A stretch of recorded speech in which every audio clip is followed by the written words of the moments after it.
Bonjour la Davidson, famille, Melissa comment Gospel. allez-vous? J'espère que vous allez bien. Et de Je mon vous nom présente la sœur Melissa Agnagna. personnel propre, Apparemment, c'est la Melissa fiancée Joe du Agnagna. frère pasteur Mike Kalambay. J'ai débuté ma Oui, carrière écoutons son témoignage, de manière c'est officielle vraiment en édifiant. 2014. Je vous laisse regarder la famille. Et j'ai été découverte pour la première fois en production scénique.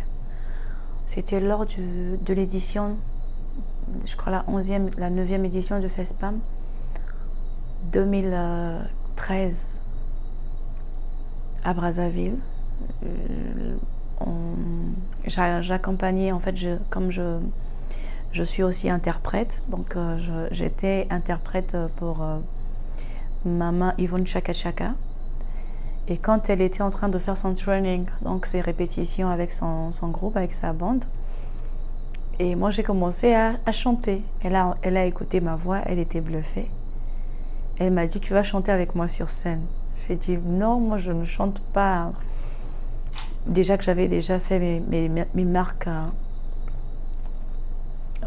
sur scène.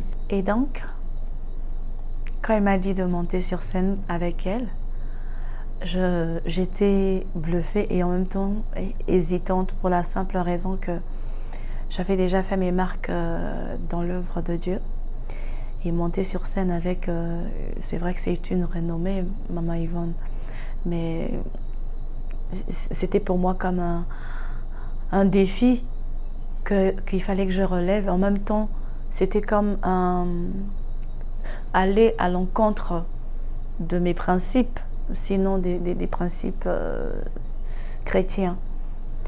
Donc voilà un peu, mais malgré ça, je lui avais dit que je ne pouvais pas chanter, que j'appartenais à une église, que je chantais pour Dieu, je chantais à la chorale de mon église. Elle m'a dit, moi aussi j'ai une chorale. Alors chanter, tu chantes, c'est pas pour la gloire des hommes. Quand tu chantes d'abord primo, tu chantes pour toi. Et puis tu chantes pour celui qui t'a créé. Je lui ai dit, bon, je ne te promets pas, mais je ne monterai pas sur scène. Et comme je l'ai accompagnée, nous sommes arrivés au lieu où la cérémonie se tenait. Et donc, elle est montée sur scène, elle a commencé à chanter. Et là, j'entends une voix, Melissa, Melissa, come Melissa. Moi, j'étais dans les coulisses, voilà. Et les gens me disent, mais on t'appelle. Qui m'appelle? On t'appelle sur scène, vas-y. Je dis, mais je peux pas. Après, il y a les organisateurs du festival qui m'ont dit, mais vous devez monter sur scène, ça se fait pas.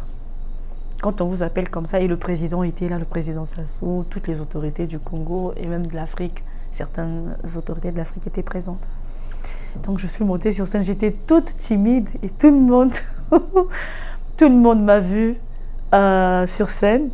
J'avais l'air crispée, constipée. Elle m'avait écrit les paroles,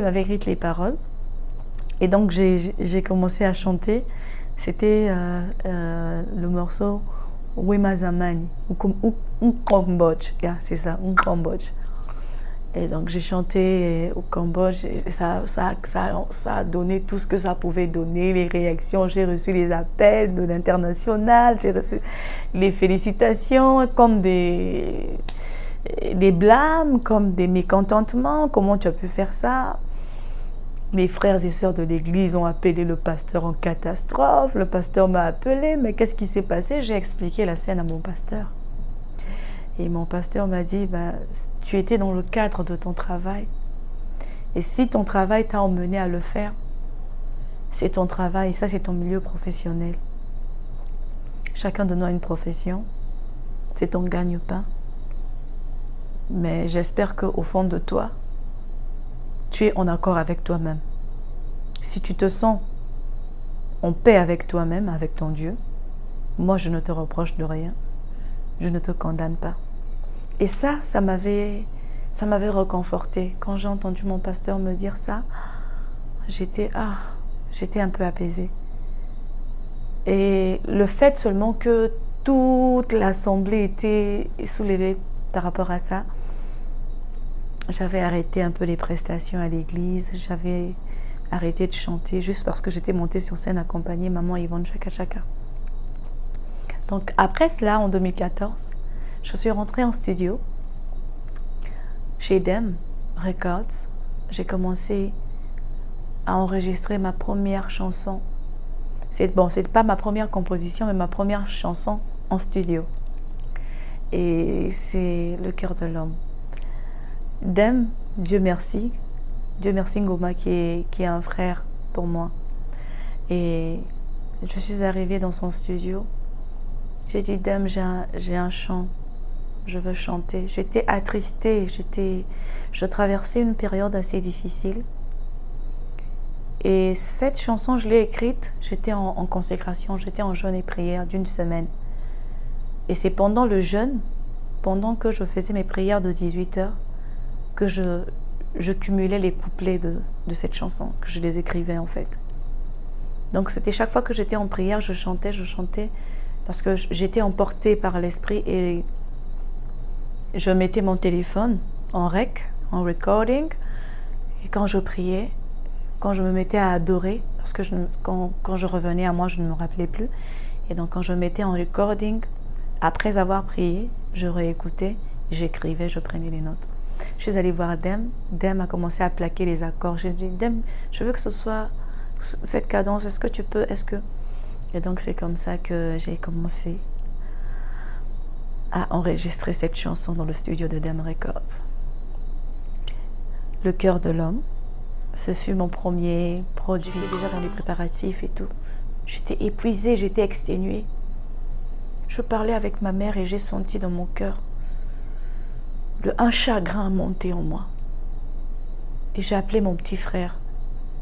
J'avais d'abord fait un malaise, parce que j'étais à l'école, je prenais des cours.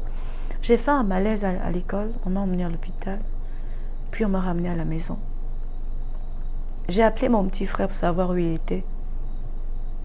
On me dit non, ton petit frère, il était avec ses amis. Il est tombé par-dessus bord. La voiture, c'était un pick-up. Donc, il est tombé par-dessus bord contre le goudron, donc la chaussée. Et il a eu une grosse éraflure au niveau de son coude. Heureusement, Dieu merci, il ne s'est pas fait casser le crâne. J'ai dit, vous me parlez de quoi? Alors, émotionnée que j'étais déjà, j'ai pris la voiture. Je suis arrivée, j'ai récupéré mon petit frère à l'hôpital qui était non loin de mon quartier. Et j'ai commencé à lui parler. Je lui ai dit, on n'est qu'à deux, toi et moi ici. On est les seuls qui sont restés ici. Pourquoi tu ne m'écoutes pas? Et tout de suite, j'ai senti que j'étais emportée. J'ai commencé à lui parler, je pleurais et il a commencé à pleurer. Tous les deux, on pleurait dans la voiture.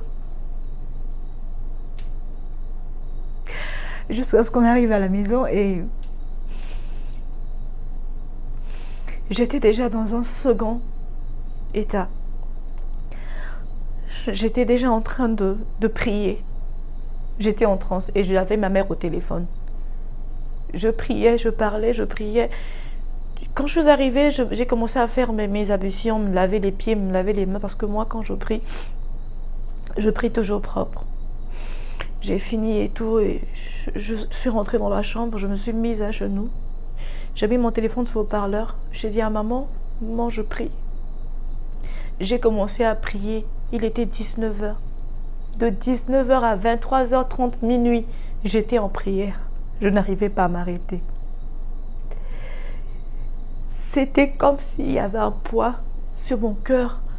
J'ai prié jusqu'à ce que je sente le fardeau me quitter. Et le lendemain matin, il était question que nous allions tourner le dernier clip à Kintele avec Servopi, sous recommandation d'un frère que je salue aussi, le frère Cham, l'évangéliste, le pasteur Cham, aujourd'hui qui est évangéliste, qui avait voulu, en fait lui il m'a beaucoup aidé, il a fait office de manager un moment pour moi. C'est lui qui m'a dit, ah non sœur Mélissa, tu sais, par rapport à tes chansons, cette chanson elle est un peu mouvementée, je souhaiterais que tu fasses aussi le clip de cette chanson, comme ça nous allons mettre cette chanson dans le single. Et donc nous partions pour tourner le clip de cette chanson, d'où nous avons fait le tonneau. Mais avant que nous arrivions à Kintélé, prendre la voie de Talangaï jusqu'à Kintélé, on s'est arrêté et on devait récupérer l'un des collaborateurs de Servopi. J'entends une voix me dire « Hé, sœur Mélissa !» Donc, carrière de Zousukakaka, donc au banana, au bandape, au Sukibeka, au bimité. J'ai dit « Ça, c'est quoi ça ?» J'ai dit sans effet au fond de moi. Je démarre la voiture en continu. On arrive un peu vers le premier pont, j'entends encore la voix me dire « Ah, donc c'est quoi, imaginez qu'à Bozo qui ne vous salit tonneau, au Koufi Balobi a Koufi 5 jours avant qu'on concert. Je dis « C'est quoi ça ?» Je repoussais cette idée. Et ça insistait, et j'ai dit au fond de moi « Je ne mourrai pas, je vivrai. » Il a suffi peut-être de 5 minutes seulement après, peut-être 3, aux environs de 12h30. C'est là que ma voiture tourne sur elle-même. Je sors de la voiture. Si vous voyez la façon dont la voiture a été compressée, vous savez quand vous avez un bouchon de bouteille, quand vous essayez de grincer avec vos dents, vous mâchouillez le bouchon, ça s'est vraiment fracassé. Et si vous voyez comment je suis sortie de la voiture, vous voyez l'orifice par lequel je suis sortie, je suis quand même assez forte de corpulence. Mais c'était incroyable que je sorte par ce trou-là. Je suis sortie de là, mon réflexe était de savoir si tout le monde était en bonne santé. J'ai appelé, les autres sont sortis, et celui qui était à côté de moi, donc Servopi, Nel, j'ai appelé Nel. Il ne répondait pas encore, Nel. Après, il nous a répondu, oui, ça va, je vais bien. Tu vas bien? Oui, je vais bien. Tout le monde nous a encerclés. Les gens sont venus m'attraper à la main. J'ai dit, lâchez-moi, ne me touchez pas. Je sentais comme si je pouvais m'envoler. Je sentais comme si plus rien ne me retenait sur cette terre. Il n'y avait plus aucun attachement, il n'y avait plus rien. Je ressentais un dédain, un dégoût. Tout de suite, je ne voulais plus. Même quand les gens je ne me touchais pas. J'ai commencé à parler une langue que je ne connaissais pas. J'ai commencé à prier.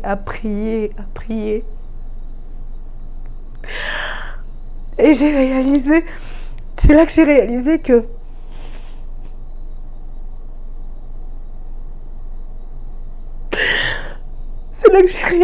Dieu m'aimait. Et je savais qu'il m'avait toujours soutenue. Mais là, c'était tellement fort. J'ai senti le ciel descendre. J'ai senti qu'il y avait une présence surnaturelle. J'ai senti qu'il y avait un être suprême. J'ai senti qu'il y avait quelqu'un qui m'a défendu et qui était en colère. Parce que je pouvais ressentir cette colère. J'avais une rage. J'avais une colère. Mais je ne savais pas d'où elle venait. Et il y a une voiture qui s'est arrêtée. L'un des collaborateurs d'un membre de ma famille, mon oncle, qui descend, qui vient, qui m'attrape. Mélissa. Je dis oui, qu'est-ce qu'il y a? Viens, je ne me touchez pas, laissez-moi. Et après, il a pris son chauffeur, il a demandé à son chauffeur de m'emmener à l'hôpital. Ils m'ont amené à l'hôpital, les autres sont restés sur place parce que personne n'avait rien eu. J'étais la seule à avoir des égratignures sur ma jambe.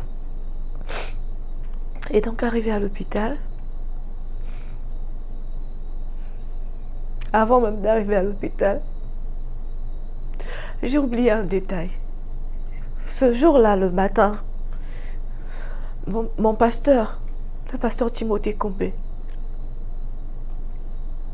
mon père spirituel, c'est vraiment mon pasteur. Mon pasteur m'a appelé à 5h moins, presque 6h. Mon pasteur ne m'a jamais appelé à ces heures-là. Vu que j'avais dormi tard aussi, suite à la prière, Il m'a appelé, il m'a dit, on a parlé longtemps au téléphone. Mon pasteur a prié pour moi pendant 30 minutes, près d'une. Au téléphone, il m'a gardé au téléphone. Je dis, ah, papa m'a appelé le matin. Il m'a dit, j'ai senti t'appeler. On a prié, on a prié. Il m'a demandé de prier, j'ai prié. Lui aussi, il a prié, on a prié ensemble. Donc, quand l'accident se passe, alors, chemin faisant dans la voiture du collaborateur de mon oncle, je prends mon téléphone pour appeler mon pasteur. J'appelle mon pasteur, le téléphone ne passe pas. J'appelle d'abord mon père, oui, mon père. Le téléphone ne passe pas. J'appelle mon pasteur. Ça sonne, il répond. Ça coupe. Je rappelle encore mon père. J'ai dit à mon père, papa, ça va? Il dit oui, ça va. Mélissa, ça va? J'ai dit oui. Qu'est-ce qu'il y a? Je dis, papa, je viens de faire un accident.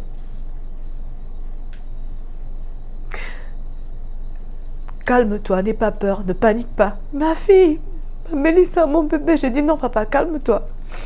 Je n'ai rien eu. J'ai fait un tonneau avec ma voiture.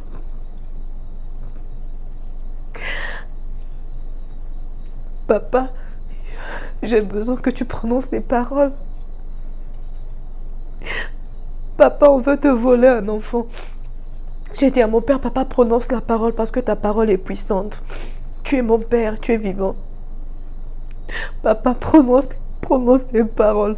Et mon père a commencé à déclarer, dit personne ne touchera un seul cheveu de mes enfants aussi longtemps que je serai vivant. Et même si je ne suis plus là, personne, je dis bien personne ne vous touchera, si ce n'est la volonté de Dieu. Et j'ai dit, merci papa, amen. Il me dit, tu es où? Je dis, là on est en train d'aller à l'hôpital. Ok.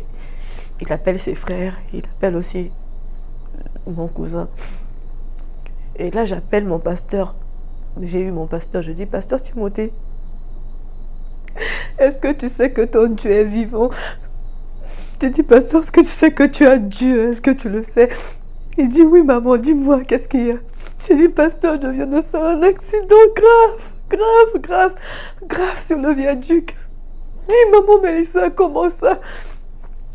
Encore un accident? Oui, c'était mon deuxième accident fatal. J'en ai eu 2 accidents comme ça. Enfin, les 2 graves accidents que j'ai eus, quoi. Et mon père et mon pasteur étaient sans mots. Il a juste dit Jésus. Il a prié et il a dit, le diable a échoué. Il avait tenté un coup, il a échoué. Gloire soit rendue au Seigneur Jésus. J'étais émotionnée. C'est-à-dire j'étais là, mais ce n'était plus moi. Et quand on est arrivé à l'hôpital, même quand on roulait, jusqu'à arriver à l'hôpital, je sentais que je n'étais plus là, en fait. Alors, excusez-moi. Alors, on est arrivé à l'hôpital. J'ai appelé un frère, le frère Thibaut, Oko. Il est médecin. C'est un frère qui m'accompagne depuis un bon moment aussi de ma vie. J'ai dit, frère Thibaut, j'ai fait un accident, je suis à l'hôpital, il faut que tu viennes. Il est arrivé, il était loin, il nous a orientés, allez-y à tel étage. On a vu un médecin qui nous a consultés. On a fait la radio parce que j'avais mal. C'est ce côté-ci qui avait reçu le choc. Côté gauche. On a fait la radio, il n'y avait rien à signaler. Bon, ils m'ont pas fait la radio du cerveau, du crâne en fait. Ils m'ont fait juste la radio thoracique parce que les épaules. Après, je leur ai dit, mais pourquoi vous ne me faites pas un scanner cérébral? Le médecin là me dit, non, c'est pas important. Je dis, mais peut-être que j'ai une commotion. Il me dit, tu sais, tu avais une commotion, tu ne serais pas là. J'ai dit, oh. J'ai insisté, ils ont refusé. Je suis rentrée à la maison. Or, dans mes jambes, j'avais des tessons en fait, des débris de bouteilles, de vitres qui s'étaient cassées parce que le pare-brise était brisé, et les vitres aussi. Donc, ils étaient rentrés dans mes jambes. Et arrivé à la maison, j'ai commencé à faire une fièvre. On m'a donné des médicaments, ma cousine est venue, elle m'a massé, le pasteur est venu, on a prié. J'étais forte, hein. J'étais très forte. Mais vous savez, quand j'arrive à la maison, mais en fait, il y avait beaucoup de signes déjà qu'il allait se produire quelque chose. Quand j'arrive à la maison, ma porte le matin avant de sortir, j'ai fermé la porte à clé. La clé commençait à déconner, donc j'ai insisté. C'est sorti avec le canon et la clé est restée scotchée, bloquée dans le canon. Et donc j'étais obligée de sortir carrément le canon. Et le trou était resté vide là. Donc je suis partie avec la clé et le canon. Donc quand j'ai fait l'accident, la clé et le canon étaient restés sur le lieu de l'accident. Je reviens, il y avait le trou là comme ça. Et quand j'ai regardé ça, j'ai dit, oh Satan. En fait, tu avais déjà tout planifié, tu avais tout arrangé, tu croyais que tu allais m'avoir. Tu as vu comment Dieu t'a confondu. Hein? Tu as vu comment tu as été surpris. Hein? Très désagréablement surpris, tu as vu Satan. Tu as tout concouru pour que moi je parte aujourd'hui. J'ai dit, mais qui t'a menti? J'ai commencé à parler seule. J'ai dit, mais qui t'a trompé Satan que tu pouvais m'avoir? Qui t'a menti, diable, si tu es membre de ma famille, que tu sois mon oncle, ma tante, que tu sois je ne sais qui, mon frère, ma soeur, qui t'a trompé que tu pouvais m'avoir comme sacrifice humain? J'ai dit, qui t'a menti? J'ai dit, quelle que soit la personne, quel que soit l'être, qu'il soit vivant, surnaturel ou naturel. J'ai dit, qui t'a aveuglé que tu pouvais toucher le Saint-Esprit qui était en moi? J'ai dit, attention, on ne tente pas le surnaturel. Tu ne peux pas venir toucher ou tenter le Dieu en moi. Et je savais que c'était une épreuve. Pour l'ennemi, c'était une victoire. Il croyait qu'il allait m'avoir. Quand j'ai fait l'accident, la nouvelle s'est vite répandue dans la ville. Ça a traversé même la rive. Et j'entendais même certains frères et certaines sœurs se glorifier de mon accident. Oh, mes sœurs, mais les sangouas en a concert. Eh, concert aux assous, n'a évité. Où t'as salé accident.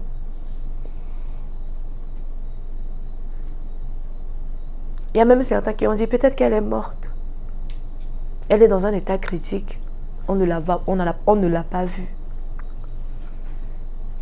Vous savez, après mon accident, je suis rentrée. C'est-à-dire comme on dit Maombi.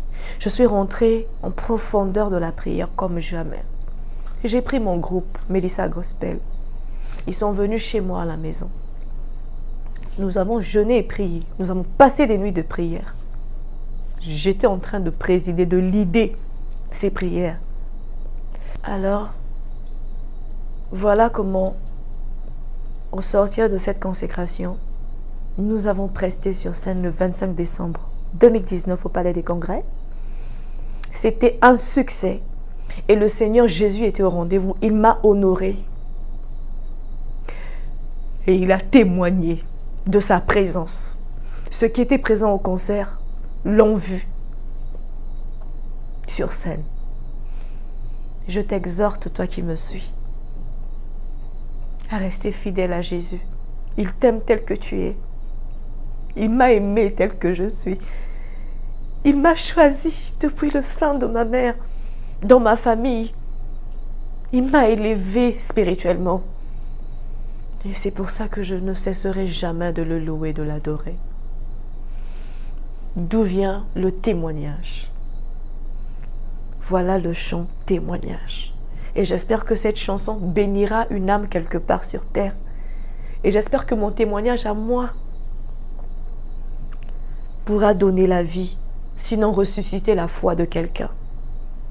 Parce que beaucoup de chrétiens sont tombés aujourd'hui dans l'apostasie, dans l'oubli.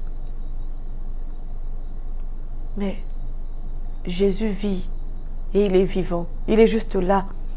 Réveille-le. Réveille-le par ta foi. Réveille-le par ton endurance, par ta persévérance dans son œuvre. Si tu ne vois pas sa gloire, tombe pas sur la Bible.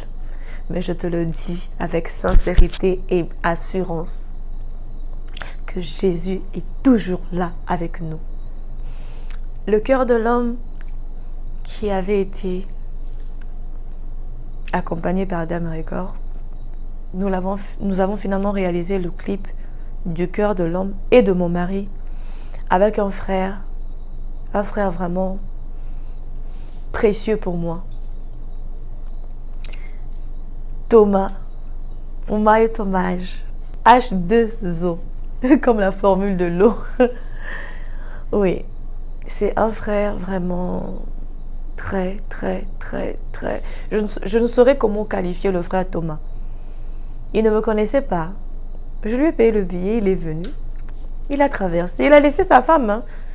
Il venait de se marier nouvellement, il a laissé sa femme, il est venu rester près d'un mois à Brazza. Juste pour s'assurer que sa sœur puisse vraiment sortir le meilleur d'elle-même. Et il m'a beaucoup aidé, il m'a beaucoup boosté, il m'a poussé. On s'est chamaillé aussi, mais on a trouvé des compromis ensemble. On a pu vraiment... En fait, notre challenge à nous deux a été justement le succès de ce single Mon mari que vous avez vu. Ces belles images. Merci beaucoup et à bientôt dans Belinda Benz TV.